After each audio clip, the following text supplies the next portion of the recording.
Hi, George. Hi, George. Happy Wednesday. Happy Wednesday. It is wine day. Wine Cheers to you, Wednesday. friend. Ooh, that was a good cheers. That was a good cheers. So I'm going to let you pronounce what we're drinking because of your German roots. My German roots. I lived in Germany for like a handful of years, and I was like a baby. Kupelweiser? Fritz?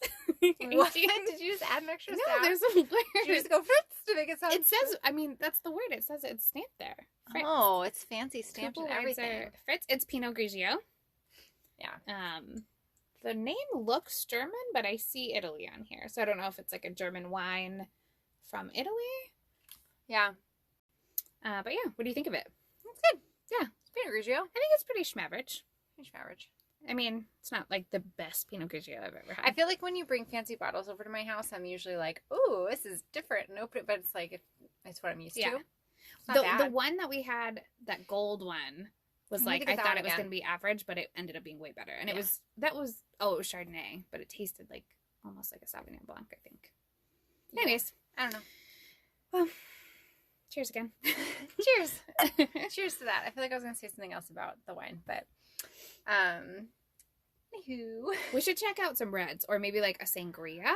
I object to drinking anything that's room temperature. So if you will drink red wine cold with me, I mean, I'm always down to mix it up. And sangria we can make as I have your ice that you had in your wine has melted. So you can't call me out on our podcast about the ice cubes in my wine. I'm keeping it classy. I added ice cubes to my wine because I didn't chill it long enough before I brought it over. So yeah. So I'm drinking mine but somewhere is between room temperature and chilled. Well, I think whoever is a wine connoisseur listening to us is cringing, but so anyways, other than the fact that we don't know what we're talking about with wine, are you whining or winning this week? Ugh, it's been a crazy week. I made it through almost through the crazy season at work, so that's a win. I just have like a short little whine. My house is I'm still finding things in my house that are driving me crazy. So just to catch everybody up to speed, if you are new here, I moved into Jocelyn's neighborhood recently, and we're renting a house while we wait to build our new house. And we rented a house really, really quickly without fully exploring all the things. And the washer and dryer are now trying to kill me, and I'm short, and I have little tiny T-Rex arms, and I can't reach all the stuff in the bottom of the thing, but I haven't worked out my stool system. I have a stool downstairs so I can reach all the crap downstairs, and I can't reach the laundry in the bottom of my washing machine, and I constantly almost fall into it because I'm trying to reach down over. So do you need a claw? No, because that's just it's too hard with heavy wet laundry. I tend to overload my washing machine, but no, I just need to get a stool, and I'm lazy. Even if you have a stool though, I feel like you'll still fall in. Right, it's just not going to be comfortable. And then I'm going to trip over the stool because it's a small laundry room. And so I'm just whining about it now. That's it. My T-Rex arms have failed me yet again. You have T-Rex arms. I do. I can't You're reach. just a small person in general. I don't know. I feel like they're pretty disproportionately short for my body, I feel. You do have to put your car seat very close to the steering wheel. So it's true. I'm going to have to examine what that's about. I always thought it was just because you're short. But I thought your arms were inappropriate. Well, I'm glad I don't come off as immediately the first thing you think is not, wow, she's got some real T-Rex arms. I've never once thought your arms were too short. That's great. In all the time that we've known each other. It's a long time, so I guess I'll take that. Time. That's a win then. I don't have T-Rex arms. I'm just falling into my washing machine. I mean, yeah. Yay. Yay.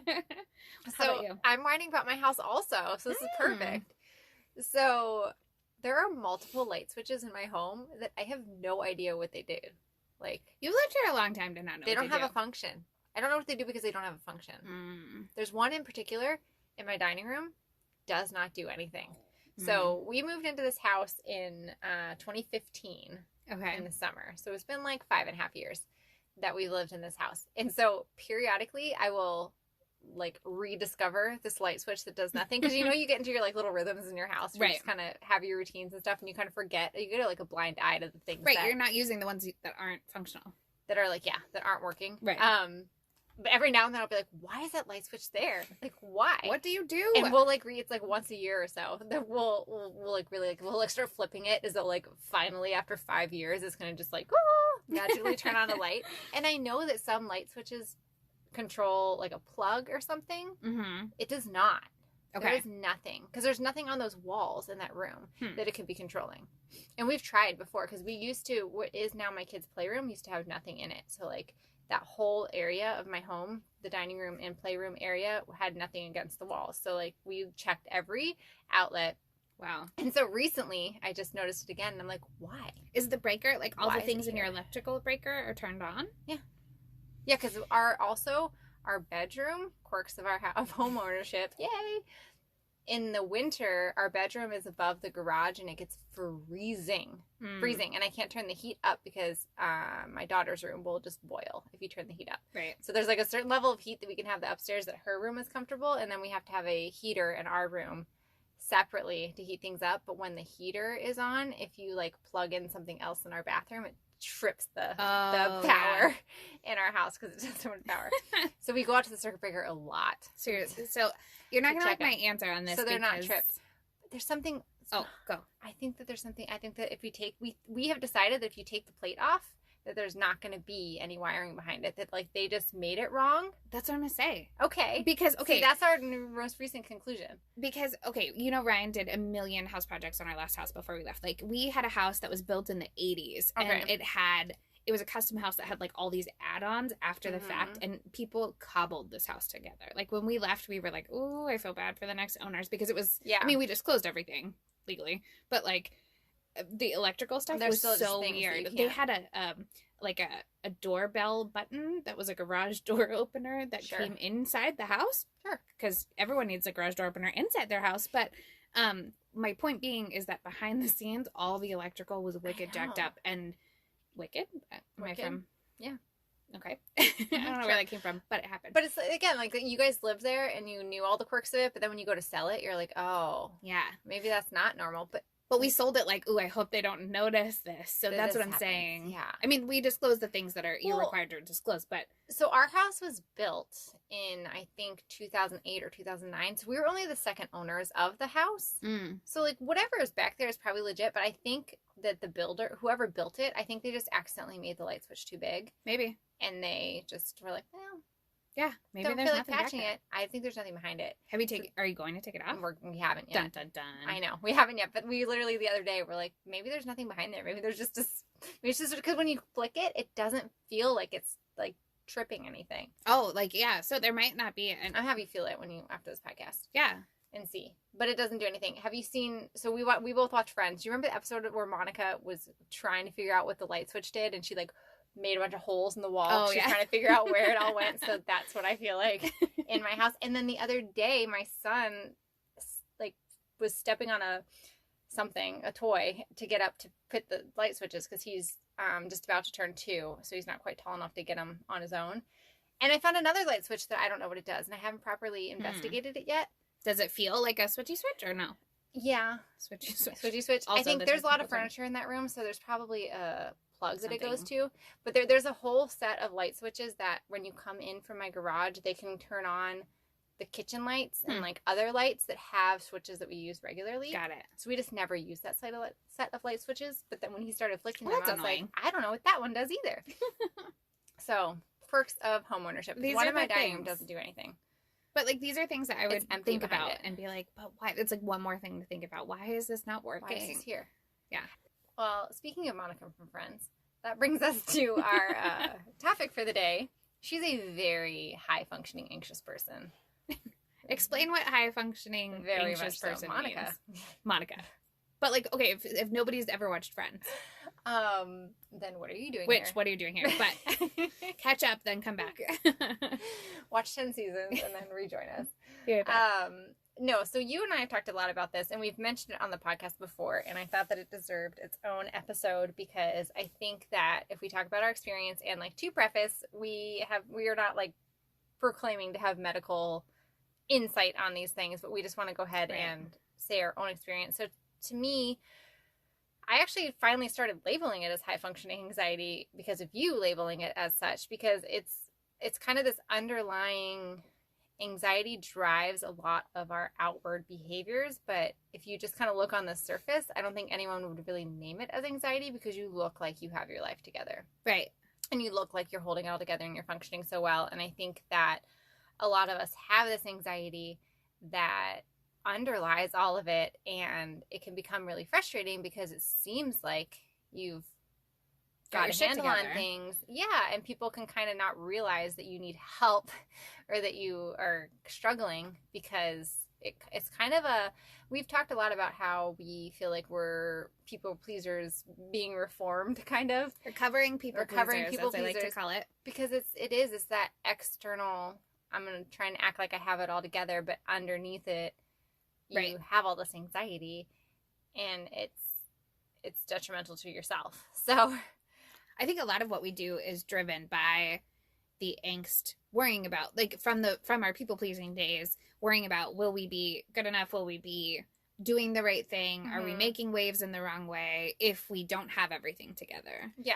And then we put the pressure on ourselves when nobody else necessarily is. It's a very external way of thinking about your mental health when, nobody else... when you like really evaluate it and think about it. And I realized as I like get more into my adult years and more into my motherhood journey, I feel like the high functioning anxiety is kind of like an outward confidence that you project into the world. Right. And as I get more into this motherhood journey and into my adulthood and get more comfortable with who I am, I feel like slowly that the confidence becomes more like authentic, actual confidence, because you start to realize and shed away, and it's so freeing to be like, wait, why am I doing that thing to try to like project this image of myself or make other people feel more comfortable when that's not what I authentically want to be doing. And then it does start to, I feel like I'm starting to get more and more as the years progress, actual genuine confidence in being the way that I am, because we don't owe anybody an explanation. I think I feel more authentic when you and I check in on those things. Like if I'm like, oh my gosh, I just did this thing. You texted me something about high functioning anxiety the other day, and I'm not joking. I literally had just spell checked an email that I was about to send 8 times. 8 times. I do not need to spell check an email 8 times. It does it the first time. And then it's done. But I have this like level of, okay, if I send an email that's poorly crafted, it's going to look like this, and then it's going to come off like this, and the perception will be this way. And I catastrophize. I go all the way to anxious. It's that anxious spiraling that happens. So the reason that I think it ends up being labeled that high functioning anxiety is because what other people see is that you had this perfectly polished email that came out, but you could have spell checked it once, and it would have also been this perfectly polished email that came out. So, I think that's what, and that what I sent you was from the Anxious Moms Instagram page. So I will link that in the notes so that people can follow over on her page, because she posts a lot of stuff about just, it normalizes the anxiety that we as moms and humans, and especially I think women in our culture end up feeling, because there's just all these expectations that you're trying to live up to. So when I had sent that to you, you said that you were just in that moment actually experiencing high functioning anxiety manifestation of. And I think it was you sent me the screenshot, and what it said was, or you sent me the post, and it says how it looks on the outside: outgoing, punctual, driven, detail-oriented, helpful, loyal, calm, organized, friendly. And those are the things that like the people that are not necessarily with us day in and day out will see and comment on. And for me, I think it manifests in my daily life, whether it be my personal life, motherhood, or my marriage, or at work, like in different ways, because now I've set the standard through my anxious behaviors, like because I've emailed and spell checked 15 times, I haven't missed anything. And so then I've sent, those kinds of standards you set, and then it's like this cycle of anxiety. So I think just talking about it is really helpful for me. And when I kind of realized that you and I were on the same page, it really was helpful to me to hear the examples of the crazy things I do. Other people do this. Yeah. And I think that's kind of what we were hoping to do with this episode when we talked about it, is kind of just how it manifests for us, what we do that helps, what we do that doesn't help. And I think when you're talking about kind of this image that you have out there that you've set with work in your example of, yes, I'm on top of things. I have this, get these emails and stuff. And it's like, A, now you've set this precedent. So that that worsens your anxiety. And B, I get to the point where I'm like, okay, but if I don't like rein it in, they're gonna see my anxious crazy, and I need to be chill. Be chill. You already said the thing. Be cool. Yeah. So it's this juggling act of just trying to manage it, and a lot of it comes from this judgment that we've internalized from our culture or just whatever. Right. We're putting pressure on ourselves that maybe doesn't exist. It doesn't exist. My husband tells me all the time in like the least judgmental way. He says, I think you might be overthinking it. Like, yeah. An example was, at the time we're filming this, it's early January and Christmas has just happened. And we got so many generous, really beautiful gifts from my daughter, from our family, like tons of gifts, like more gifts than we needed. And I was just thinking about how I was about to have a conversation with somebody, but I haven't had time to get thank you cards out. And I know that these people really appreciate thank you cards. Oh, yeah. And I was just thinking like, oh my gosh, they're going to think I didn't like respect their like love language in this way. Cause I know that they, it really means a lot to receive a thank you card, but I haven't had time. And then I was feeling guilty. I'm spiraling. And Ryan's like, I think you're overthinking it. Like, should I avoid them because I haven't said the thank you? Because then that's rude too. And then Ryan's like, I think that they just sent gifts because they wanted to send her gifts and they weren't expecting anything in return. And he's right. And I have put this pressure on myself to live up to some standard that is not necessary for other people to also enjoy spending time with me or respect me. But it gets you stuck. Yeah. Because it's like you feel like you can't win either way because you haven't written the thank yous yet and you don't have time to write them, but you also don't want to avoid this person. So it gets you in this just anxiety spiral of being stuck. So it's at its core the generalized anxiety spiral, but we've also figured out how to have it manifest in socially acceptable ways, I guess. And like to your point of your husband, I think about that a lot with my husband as well. I think because of how my anxiety manifests, and honestly, it's only been in the last like a few years that I've actually identified having anxiety to begin with, because it wasn't until I had Claire that I ever would admit that. Because you just I don't think it gets labeled as that, I guess, because... Right, it's just you are the way you are. Yeah, and I don't know if it's just because people don't notice, and so no one... I mean, who's going to be like, oh, you're super anxious, like, calm down. But... Yeah. It just didn't... And even to myself, it didn't even occur to me, because I think a lot of what we're going to talk about in this episode is there's ways that it manifests that cause me upset and discomfort. But I've only recently started identifying that it's the anxiety below it and identifying what that anxiety even means and how I can actually treat the anxiety itself rather than trying to treat the outward behavior that's happened. But yeah, my husband is the same way, where he doesn't overthink things. And he's super calm, cool, and collected. Super calm. And what's always striking to me about him is that he is totally good with, you visit a conversation once and he's like, we decided on that. And then he just moves on, and I'm like, but we didn't like manipulate every single part of it, and like we didn't worry about it for 10 minutes after. About it, and like, and he's just like, yeah, but we came to a conclusion. Yeah. I'm like, well, I don't know, like that's not the way that I'm used to making decisions. I have to like think about all sides of it, and I think especially slowing down in this last year, the pandemic, like when I just kind of noticed it even more because he's now working from home, and we'll have more conversations, like day-to-day interactions, and I'm like, oh. You're right. We did come to the same conclusion that we came to after I did all these other things, and then met you right back here where you were. But he just took a direct line, and we took like 15 different detours before we were like, okay, I can now feel comfortable. Like, I'm not going to be judged for having made this decision. Right. But like, I realized that like, I still made the same decision. Right. Nobody knows that all that extra stuff happened around it. But I think for me, that extra stuff feels like functional. Like I've done my due diligence. That's such a good thing to say. Doing all the things. And it's like, but you didn't need to do any of that because I at my core knew we were going to come to that same decision. Right. At the end. So I've kind of tried to pay attention to that and kind of just admired that ability that he has to do that. Right. And like, just direct beeline to like, this is the most efficient way to navigate this situation. And now we are here. Yeah. Because anxiety at its core is functional, right? Like if you didn't have some anxiety about sending that perfect email, then your email would be full of typos. Haphazard, if you didn't have some anxiety about taking a test, then you wouldn't study and you would fail the test. But then it gets to a point where it's not functional and it's not helpful. It's not balanced. And that's kind of what I've started to realize is like, okay, all this extra stuff is not functional anymore. It's just making me feel like I did my due diligence. I have this like weird example of that, and it's just happened like lately. So in our new house, we got Claire one of those kitchen helpers. So it's like one of those like ladder things that like she can climb up and be at the counter. She loves it. She's at the counter with us all the time. Yeah. And my husband every morning chops up his vegetables and fruit and whatever to bring up with him to eat for like breakfast and lunch when he goes up to work. Your husband's kind of a rabbit. He is. He eats like a full thing of spinach. The other day, and like he came up with an entire cucumber, and he was like, "Well, it was left over, so I just thought I'd eat it." Oh yeah, and he did. And no, like, we go through. You're so healthy. We go through like the entire produce aisle of Sprouts, like on the regular. But he's always chopping stuff up, and he'll like from time to time he'll leave the cutting board and the knife there. Which as Claire gets older, like he's not in it with us each morning, so it's not top of mind to like make sure that that's out of reach or whatever. He'll leave it in case I need it for breakfast or something like that.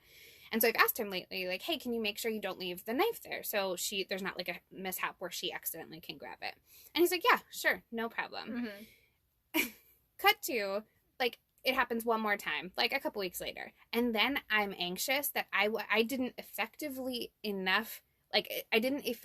communicate what the ramifications of not moving the knife could be, and if I didn't communicate it effectively enough, then if something were to happen, it would be my fault, and it's I the should ownership have of the bad thing. Weight. It's like this thing I'm carrying. It's my fault, and that's it's not mine to carry. Roots from. Like, I mean, that's where it roots from, though. You don't want it to be your fault that she grabbed a knife and stabbed someone or herself. Right, and then I also don't want it to be my fault that I didn't like effectively communicate to him because we're partners and it shouldn't be his fault. But like also like if he leaves the knife there and something happens, then like he's a grown human. Yes, he's a grown human, but and it's just something that like these are the examples where I go from zero to disaster, and then I worry about it. And then we've talked in previous episodes about the like late night anxiousness and the late night worry, and I think that's part of the high functioning anxiety is that we then overthink later, yes, and replay those situations. Like I replay interactions sometimes before they're even over. Like I get real squirrely with goodbyes, and it's like the Irish goodbye where I'm like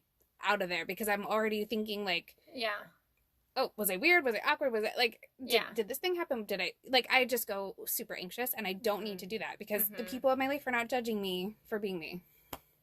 Period. They're not. And that's kind of what I talk about with just feeling like the more I get into adulthood and motherhood and just trying to be comfortable, genuinely comfortable, just in my own skin, being myself, it's that when you say that, like, were they judging me? Was I being awkward? Then I'm like, okay, if I was, then that's just me, and they need to accept that. Right, that's weird. On the flip side, we do have that confidence. That's something that is unique. We do have that confidence that we're not worried about the person that we are. Maybe because we overthink, so maybe we should also dive into that.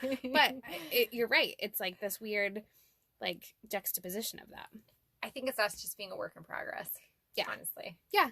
I think even just talking about it, that's part of why we wanted to talk about that on this episode, because if anyone's listening that also feels anxious, it's really, really helpful to say or recognize that you are in a state of anxiousness. Like, I read something the other day, and I'll have to look up the source and figure out where I found it, but it was like, don't say I'm anxious, say I'm in a state of anxiousness, and here's the thing I can control in the state that I'm in right now. And like, that was something that kind of resonated with me. I was like, okay, that's a good jumping off point. No, and that's really helpful, especially I've found in the late night anxieties that happen. I try to label it as, okay, this is anxiety that is making me feel worse about this thing. I can't think about it anymore now. I will think about it again in the morning and see how I feel about it then. And usually after some sleep, I feel a little bit better, but I think just labeling it as understanding that an anxiety reaction is what is making it. It's almost like you have to detach from it a little bit and understand that it's your body and your mind doing this to you with this extra anxiety that doesn't need to be there for whatever reason that it is there, and trying to take a step back from it. Sometimes when we have these conversations and like I'll talk to Ryan about something and he's like, you're just overthinking it.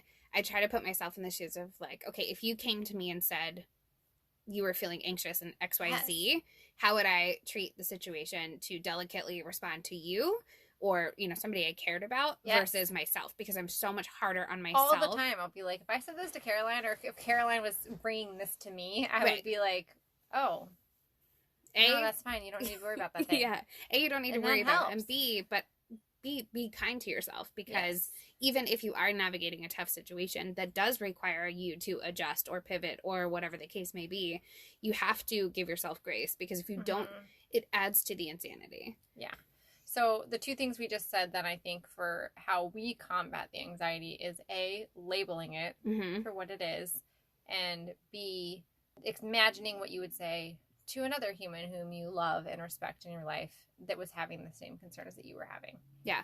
I think those are really important points. That's just the edge off of it. Yeah.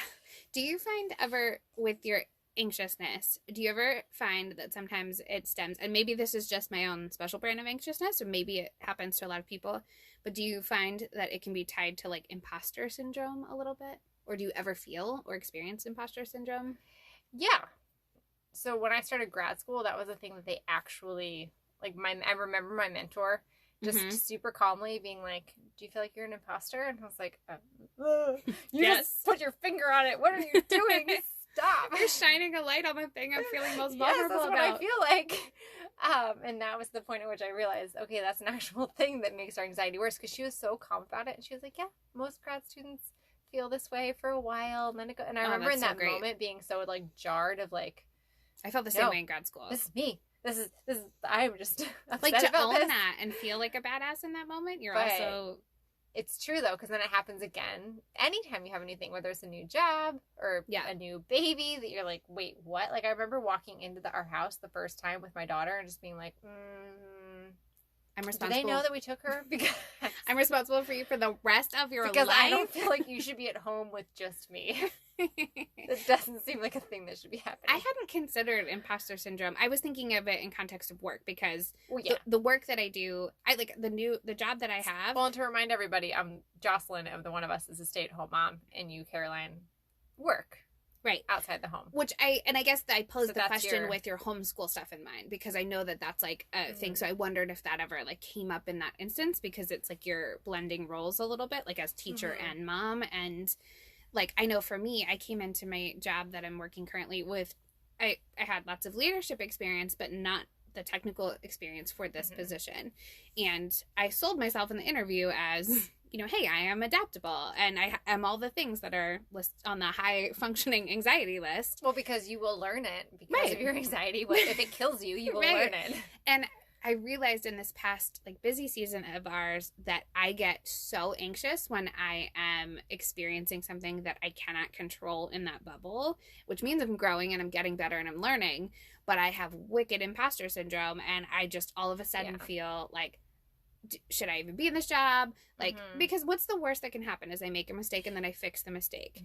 And acknowledging the worst that can happen sometimes helps me to flip-flop the imposter syndrome. Like, what is the worst thing that could happen with this tiny human that I now have at home? Like, I call somebody for help if I need it. Or what is the worst thing that could happen in this new job that I feel underqualified for sometimes because I don't have experience? Well, the worst thing is that I find someone who has experience and I ask them for help, document that, and then move forward a better and more prepared person. Yes.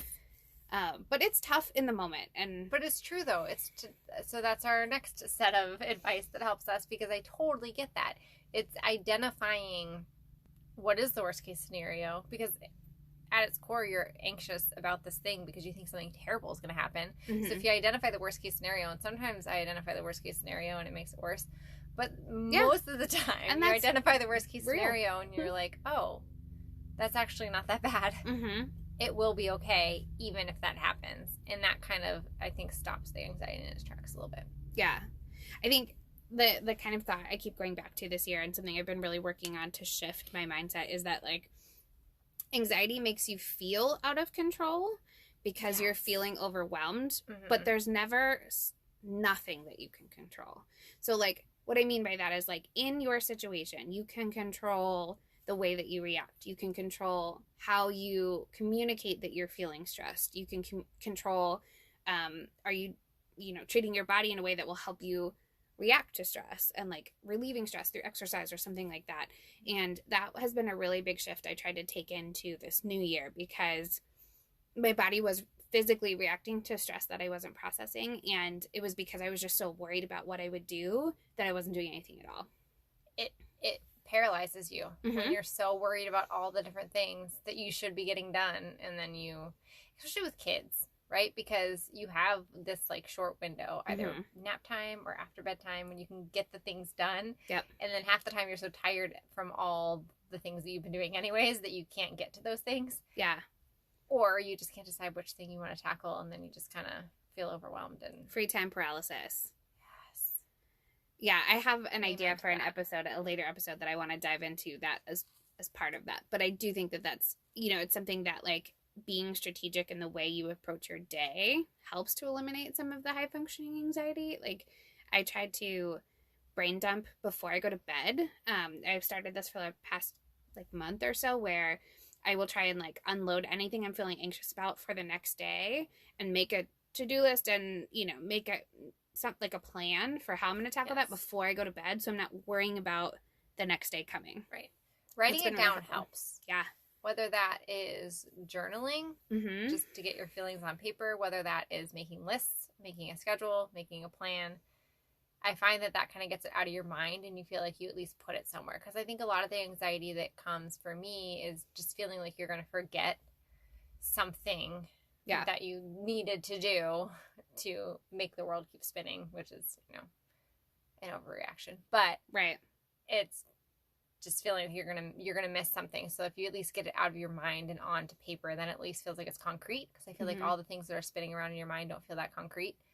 So once you get it written down, then it's at least there for you to reference back to, and you don't feel like you have to keep going through it in your head. So, and keeping you up, because like our husbands, like we'll have Dan and I'll have like actual important conversations, and then we'll be like, okay, it's time for bed, and he'll be snoring like 0.5 seconds later, and I'm like, how? Ryan's the same. And I want to be that way. Teach me your ways. I explained to him, and I was like, do you ever just lay awake at night like worrying about stuff? And he's like, no.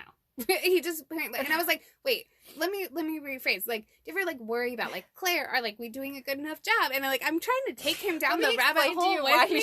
Come with me. And then I'm like, I was like, but like I literally worry about like our daughter, our family, our friends, everybody I've ever known. Is that like person I saw that had the sign saying that they were hungry on the corner 5 months ago? Are they okay? Like, did they get lunch? Like, I'm worried about all of these things, and I worry.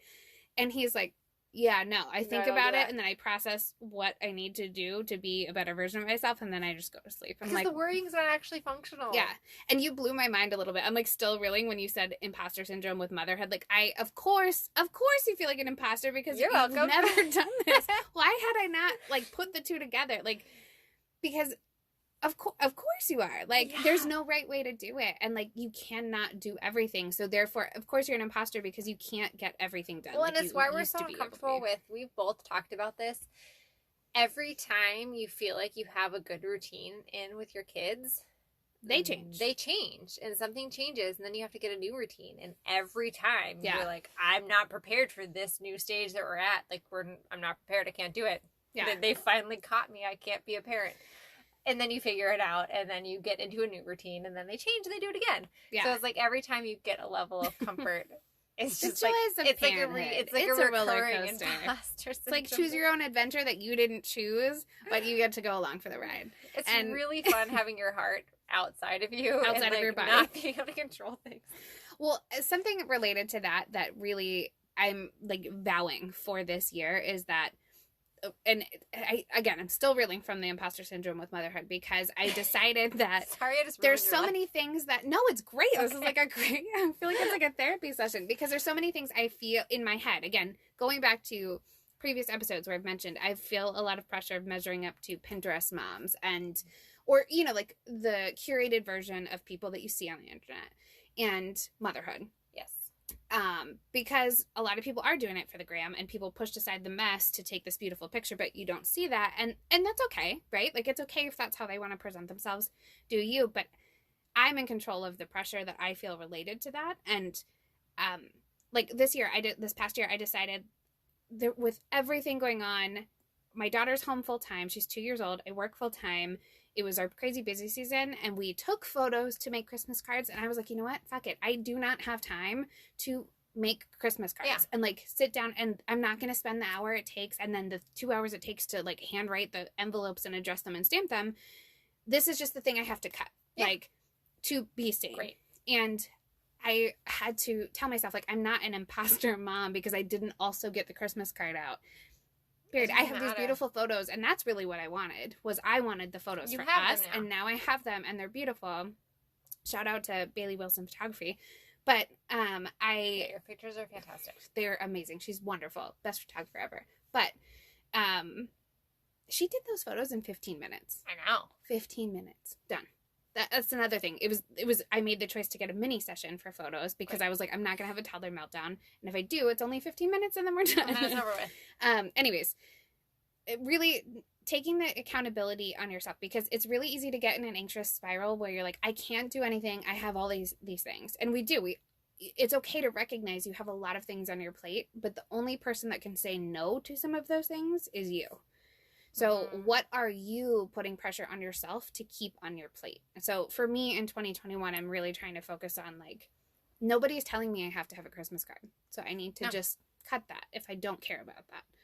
If that's what I value. But it is making those decisions about what you value. Yes. And that's an important thing too, because I think that we have these things that are ingrained in us either because of how we were raised or what the culture tells us that we should be doing. And it's true. It's that imposter syndrome of, like, you feel like you're kind of like faking it as an adult in this world sometimes. Yeah. And then you realize, like, wait, no, I can decide that this is not a thing that's important to me, and that's okay. Right. It is okay for that thing to not be important to you. It's okay to not send Christmas cards. It's okay to not answer that email immediately when it comes in. No. It's okay. Yeah, it's okay. And it's funny, actually, I know we've mentioned Glennon Doyle in this podcast before, but I love her. Her book Untamed is literally life-changing for this very topic. You need to read Untamed. And follow her on Instagram because she's just so inspirational all the time. No matter what's going on, she's just such a calming presence. I just love her. But she said in her book, and I know it resonated with both of us, she told her daughter, if you have to disappoint someone else, just disappoint somebody in a situation, disappoint the other person, not yourself. And I feel like that resonated with us so much because for so long we felt like if you should disappoint somebody, it should be you because you should be making the other person feel more comfortable. And that's backwards. Right. And we're in such a weird position because we encourage our daughters to do the opposite. I feel like from day one we have. But it makes you look at yourself and be like, well, I should be doing that more too. And that's why I said, kind of as I get more into this motherhood journey, that confidence in myself is becoming more and more authentic. Because at first you feel like you're teaching them these things that you know are right. And then you see them doing it. My daughter's 5 now. And I see how confident she is and how just an awesome person she is. Yeah. She's just so comfortable in her own skin. And I'm like, that's how we all should be. Right. We shouldn't be this, so it's just kind of that message of, no, it's okay to choose yourself and be kind if you're having to disappoint somebody else. But you shouldn't, if it's a situation where somebody has to be disappointed, you should be choosing you and bettering yourself and kindly explaining yourself to the other person so that they can go on and make a better choice for themselves as well. And I think it's why I kind of, thinking about this, I've been thinking a lot about kind of the toxic relationships that we have in our lives and kind of having that mindset of not wanting to disappoint other people that kind of feeds into that anxiety. Is that I realize if you're kind of in that mindset of people pleasing rather than pleasing yourself, it's hard to either in romantic relationships or friendships, it's hard to have those breakups. Right. Because it's hard for you to get those people out of your life. To draw that boundary. It's hard to draw the boundaries because you don't want it. And it's that, like, you miss that person. Right. Even though you know that you shouldn't. But it's that piece of, like, I know I'm not, like, am I not trying enough? Is that why we're not continuing our friendship or whatever other relationship? Is it something that I did? It's that kind of external reassurance and validation that you no longer have from that person. But it's kind of putting the brakes on that and realizing, like, no, I'm setting a boundary. And boundary is the perfect word for it that we've talked about a lot, too. That, like, it's okay to set boundaries in your relationships. And not only okay, you should set boundaries in your relationships. And I think that if you do have this kind of either just anxiety or high-functioning anxiety, those lines get blurred a little bit on just that, the boundaries.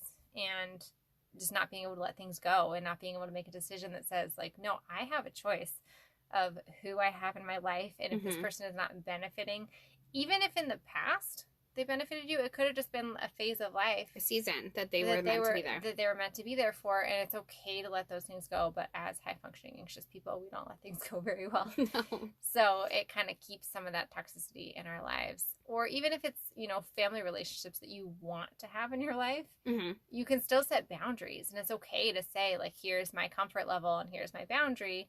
Right. And it doesn't make you an awful person. It makes you somebody who is recognizing your needs and putting yourself first, and that's okay. Right. And one thing I noticed about high-functioning anxiety was something that I think the internet, again, contributed to, especially, you know, we're recording this around the time of the new year, so everyone's like, new year, new resolutions, and all these plans. But what comes with that is also, like, this pressure to also follow all of these great habits. And that includes, like, waking up at 5 a.m. and a morning routine and all of these things. And I was talking to my husband about, you know, I'm all about doing all the things that are really good for you. But I am realizing I have to pick and choose the things that serve me in my role. Like, for example, it would be excellent if I woke up even earlier than I already did to have an hour to myself. But I'm already waking up very early for work. So waking up early is actually robbing me of sleep. And while, yes, I would have more time to be productive, it would be to be productive for external things instead of, like, feeding my body the energy that it needs to sleep, because that's just what I'm dealing with working and taking care of a tiny human. And so that's another form of a boundary, is, like, choosing what is actually serving you without the pressures of how it looks externally to others. Like, you know, the way that you exercise or the way that you do this, it doesn't have to match up to the picture perfect, like, wake up at 5 a.m. and drink the lemon water. And that's a great suggestion, but does that fit your life and your lifestyle? Right. And that's the letting go of the internet and you're pleasing these strangers that don't know you. And just, because everyone's going to put their best version out there, or the best recommendation, and all those things are designed to make us feel anxious and make us feel like we're missing the bar, so that we buy the thing or follow the thing or whatever. Yeah. And it's bandwagony, and sure, there's a lot of great intention behind those things, and a lot of those things have been really helpful to me. Like, I know, like, you know, I follow a really popular you know, like, public speaker, and she recommends, like, waking up an hour earlier and doing all these things. And I used to do that in, like, my past life before pandemic in 2020, but that doesn't serve me now. So what I do is I did take her gratitude practice that she recommends, and I do that every day. It's, like, good for my soul. And I took her, like, advice to move 30 minutes a day, which that is something that has changed my anxiety in the past month. And, like, for me, I found that the perfect time for me is to go on a run at sunset, because I just run towards the mountains looking at the sunset, and, like, I can shut off my brain. That's good. But I also was finding that I was anxious in the type of workout I was doing, because I felt like, oh, I should be doing this workout or this workout. And that doesn't work for me. Or like, I'm not doing enough. I'm not doing a hard enough workout. I'm not... Or everyone's doing these, like, body boot camps. I'm like, I don't love those. Like, I love to just, like, run away and pretend like I'm running away from my problems for 25 minutes, half an hour. Getting your body moving. Yeah. It helps. When I stopped doing the weird thing of, like, oh, I saw this person riding an exercise bike and I should do that even though I hate this. Like, when I started running, because that was the thing that I wanted to do, my mind has changed. My body has changed. I now, like, crave that 30 minutes, and, like, my husband is like, go take it when you need it. And because I've talked to him and he sees the difference in my anxious level, like my anxiety level. But that's an anxiety thing too. You can compare, and it's like, it's almost like you feel like you should do the thing that you don't like, and then because even if you don't like it, it must be better or something. Even as I'm running, it's a Couch to 5K program, which if you've never done that, it's like, I'm, like, on the home stretch. I'm, like, in the end. I'm nearing the end. I'm very excited. I've made so much progress. But when you start, it's like you run a minute and then you walk a minute, and then you run 2 minutes and then you walk a minute and a half, and then it's interval. So to do that outside of my house while cars are driving by, I'm then anxious, like, oh, I look like I can't run this or whatever. But that's not the point. You're building the stamina. None of the cars care what you're doing. I know, and nobody gives a shit. It's like a split second that those cars are even seeing you. Right. And, like, I know how many times I've ever driven it, and although I will say it's a habit of mine, when I see people running on the side of the road, I like cheer them on in my car. I'm like, you go, lady, because Yeah, I just feel like getting your ass out there, you're lapping everybody on the couch, but that's besides the point. But why am I worrying about how I look to people I don't give two shits about, frankly? I don't, I mean, sure, I hope they're well and fine and they have great lives, but like, I don't care what they think of me. Yeah. So I think it's important that we get out there that like, there's something we say in every episode. We always say A and forget to say B. So I'm going to try and remember this time. I got you. A, that we recognize when we're feeling anxious and we find a way to like get that out of just ourselves. So whether that be writing it down or talking to somebody about it, but then B, finding the thing that combats the anxiousness. Is that cutting something out of your life that makes you feel anxious, or doing something that relieves stress without like not showing up for yourself? Because that would be, I always let working out fall off instead of something for my daughter or my husband or whatever, and that wasn't serving me. Yeah. And in turn, I'm not serving them.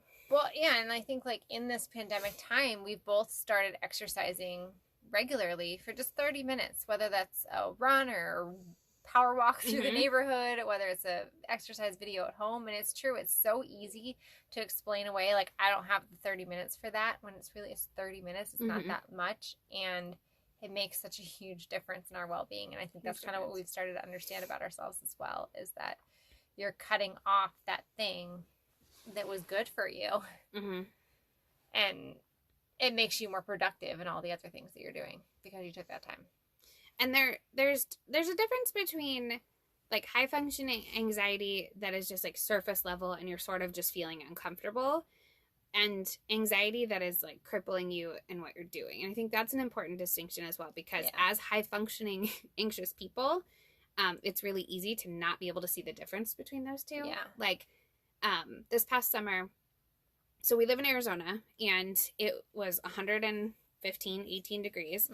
And I got a phone call that my dad had just had a stroke. Yeah. Working from home with a toddler full time. And my, long story, due to COVID, my business picked up and we were like at peak busyness. My dad had a stroke and our air conditioning went out. My daughter's high risk, so we have nowhere to go. And we're trying to figure out somewhere that's like safe to go. And what that looks like all in like a 24-hour period.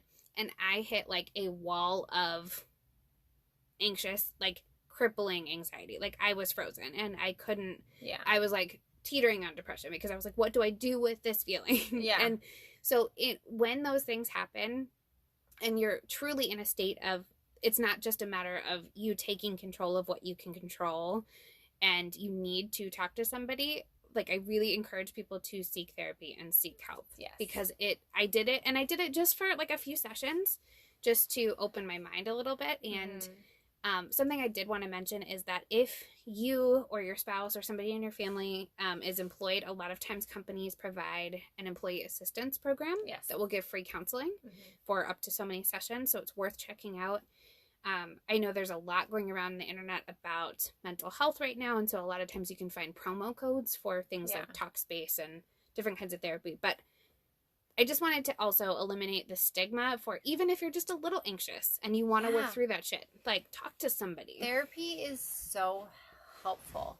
Yes. Even if it's just something that you feel like is relatively small that you have to work through. It's not, there shouldn't be any stigma around it because it's just another facet of your health and well-being that you need to go work out. And it's helpful. And so I think in this episode, we're kind of talking about the ways that our anxiety manifests in a way that looks like we're okay to other people, but we're not necessarily okay. And it doesn't take much to push us to that point where we're really not okay. And we've been tested this year in that way. And therapy is huge. And right now, a lot of people are having to do virtual therapy. But when the world opens up again and people are comfortable in-person therapy, therapists go to therapy all the time. Yes. Because it's how you better yourself and make yourself more present for the other people in your life. So especially if it's moms listening to us, you need to take care of yourself to be able to take care of other people. Fill your cup up. Yeah. And it's just, it's so important to take care of your mental health. And I feel like we preach about that in all of our episodes, but it's so important to take care of your mental health. And people just need to hear that it's okay. Yeah. It's okay to put you first. Something the therapist told me that I wanted to share was, I was sharing, I feel anxious even telling you that I feel anxious because I don't feel like my problems are that bad comparatively to other people, because I know it's like I have first world problems, right? And she was like, well, look, you're probably going to find somebody to talk to you about this anyway. Like, you'll talk to your girlfriend, you'll talk to your husband, you'll talk to whoever. These are all people that are in your life and could judge you, which is the thing you are fearing the most. Or you can speak to a qualified, educated therapist who is not going to judge you and is rather going to just offer advice that may be helpful and like tools for you to put in your toolbox, that you can cut ties with at any time and will never have to like see again if you don't want to after you work that shit out. And to me, it was like, okay, so having that person that doesn't know you. And the virtual was great for me because I didn't have that like pressure of, for a highly functioning anxious person who wants to appear like you have your shit together, sitting in a room with somebody can be really intimidating to like share this vulnerable side of yourself. So the virtual piece was really, really helpful in certain ways for me. So, I mean, find what works for you. Find the right therapist for you if you choose to go that route. But as I heard you just saying this too, like comparing yourself to other people and other people's experiences, that discounts your experience in a way that you don't need to be doing. It's okay that you're having a hard time. Yeah. Even if people are having a harder time on paper or whatever, it doesn't mean that you're still struggling. That's a really good point. Be the best version of you in your life. You guys are my therapy. Thanks, listeners, and Jocelyn. Thanks for being here. So, on that note, dun dun dun, dun, dun, dun. It's time for a crazy check. Crazy check. Okay. Speaking of high functioning anxiety, I have a crazy check for you. Great. My crazy check relates to potty training. Okay. / also could tie into high functioning anxiety. Great. So my daughter is 2.5, a little older than that. No, that seems about 2.5. right. Yeah. And she's not potty trained. She has gone potty on the potty. She understands the potty. But she is just, for one reason or another, I haven't started potty training. It started with... Because there's a pandemic and you're working and taking care of your daughter? Right. It mostly started with, I didn't want to deal with being inconsistent for her when I was also juggling work and all of that craziness. So a while back, I ordered this potty training book, and then it came in the mail, and then it sat there.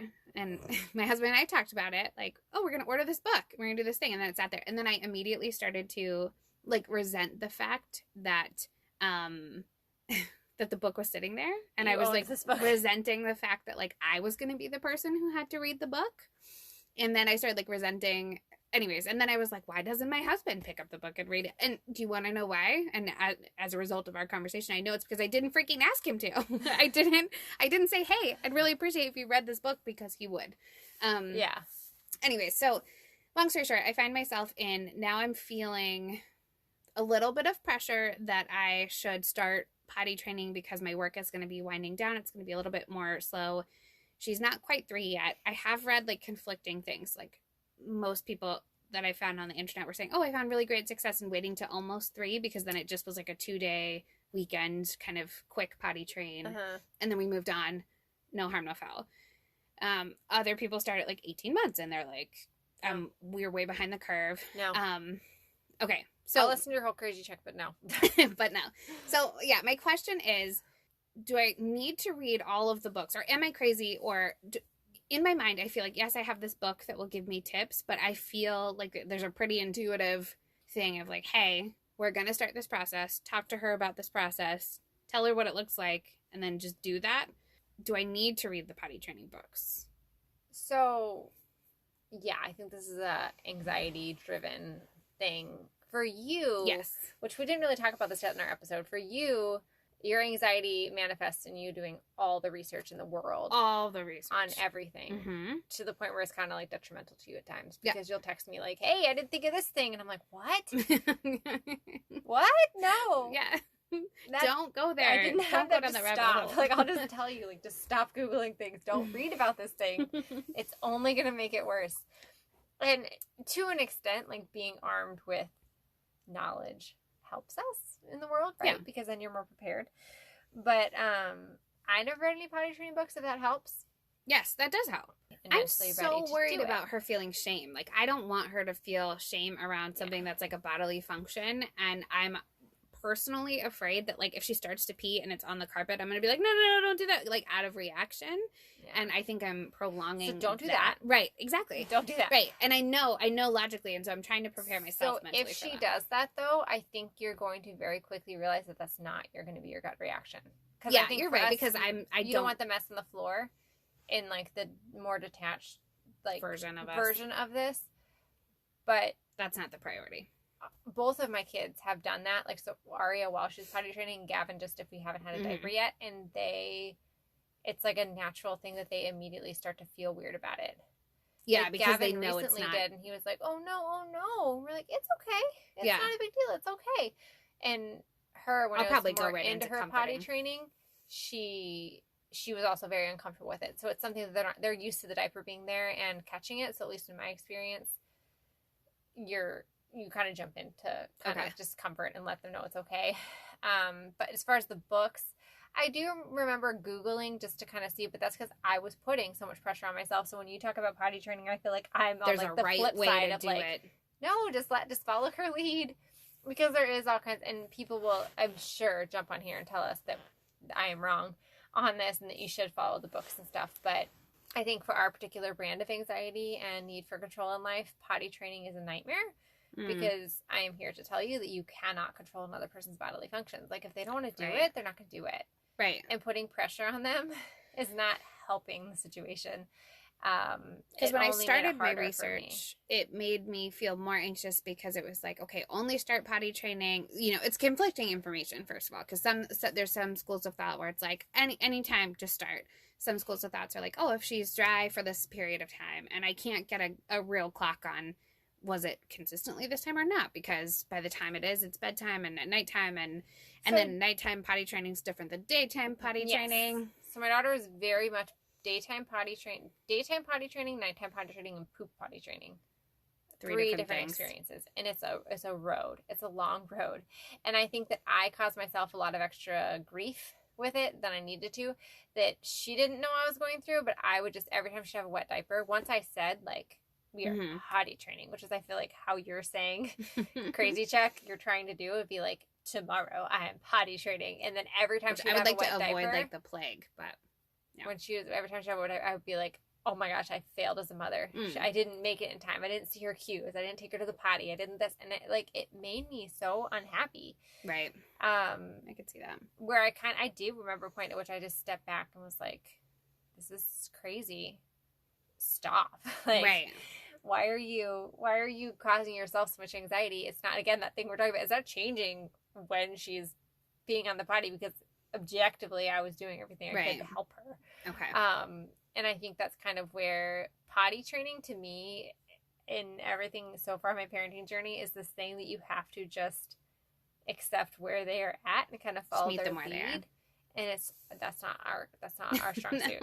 Our strong suit is to be like, here is this how this should go. Checklist. Here's this checklist, and here's where we should be meeting it. But at least in my experience, which every kid is different, having the checklist ruined my life. That's really helpful, and it almost like gives me permission. And hopefully this podcast gives the same permission to our listeners, because I am that checklist kind of person. I am that, like, check the box, I did this thing, and if it doesn't work, it's troubling to me. And so we've talked about potty training before, and I know that you've always kind of said, no, wait till she's ready. But again, I'm trying to check this box of, like, is she ready or is she not ready? And I think that we talk about it more. We're reading more books about it. We encourage her to sit on her little toy potty, that kind of thing. And she does sometimes, but also doesn't understand. Like, she can make herself go pee on the potty. Okay. But then also, like, I'm not convinced she would, like, stop playing to go do that. To go, yeah. And then, again, she doesn't really know how to communicate, like, the poop situation. So it's just a whole nother thing. So we learned pee way before we learned poop. So I will say there are some actual physiological signs, like seeing that they're dry. And that's where the books are going to trip you up as a person, because you like that very cut and dry. If they're dry for, like, a few hours, or, like, you go to change their diaper when you normally would and they're dry, go sit her on the potty, because she has pee in her. And if she can go on command, that was something that my daughter didn't have as much. Like, I would have to sit her there, and she would have to, and it was probably because I was trying to force it before she was ready, but like, she would have to sit there, and it would just kind of come out eventually, and then she kind of later learned kind of what that felt like to let it go, and that was the point at which she stopped me when she was playing and said she had to go potty. But if she already knows how to let it out, then I think you're kind of already halfway through the battle, more so than you think you are. So it is probably at some point when you decide that you're ready. I don't think you need to read all the books. I don't think you need to have it anxious about it. But like, just, okay, I was going to change your diaper and you're dry. Why don't we go sit on the potty? Or, you know, I'm going potty. Sure. Do you want to try while we're in here? And just kind of making it more relaxed, but not stressing about Which, you know, I think it's more, really my question is more about like the books and how necessary are all the things, because it does feel like an intuitive process. Like, I feel like I can navigate that process intuitively with her. And I joked about like feeling like, oh my gosh, no, don't pee on the carpet. But obviously I will defer to taking care of her first and her feelings before I'm reacting to the mess. Yeah. Because whatever, the shit literally happens, and it's going to just be the way that it is. But it's so funny because I remember getting the book in the mail. I ordered it on Amazon, and it came, and then it sat there, and then it sat there. And then I remember seeing like a little dust ring around it when I went to go clean. I was like, God damn it. Like, I just need...